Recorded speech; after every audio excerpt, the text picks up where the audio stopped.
Thank the ranking member for his extraordinary leadership and for developing a budget proposal that actually reflects our nation's values and priorities.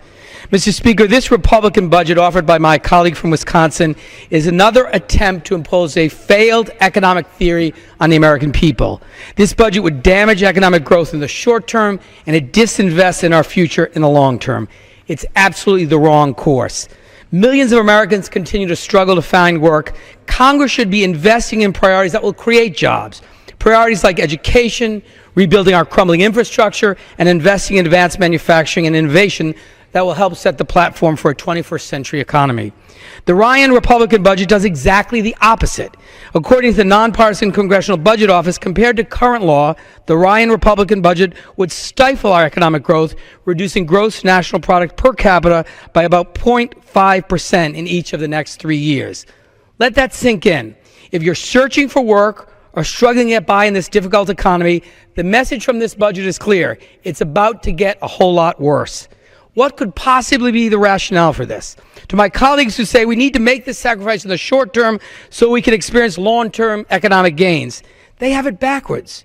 We need to invest in the short term to have long-term economic prosperity.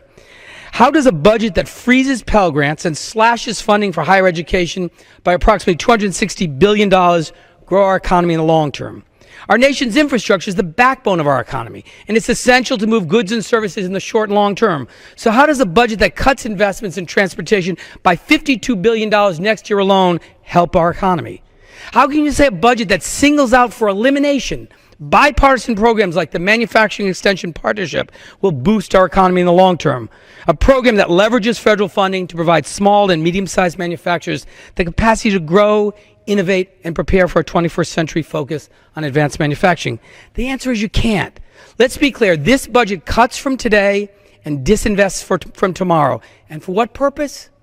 To pay for another round of tax cuts for the wealthiest Americans, amounting to about $4 trillion in the next 10 years. But it's okay, they claim, because the benefits will trickle down to the middle class. This budget goes after Medicare, Medicaid, and nutrition programs for hungry children, all to pay for another round of tax cuts for the wealthy. This is immoral.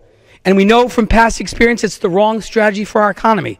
Mr. Speaker, I urge my colleagues to reject this budget because it will hurt jobs and inflict unnecessary pain on working families and our economy. I yield back.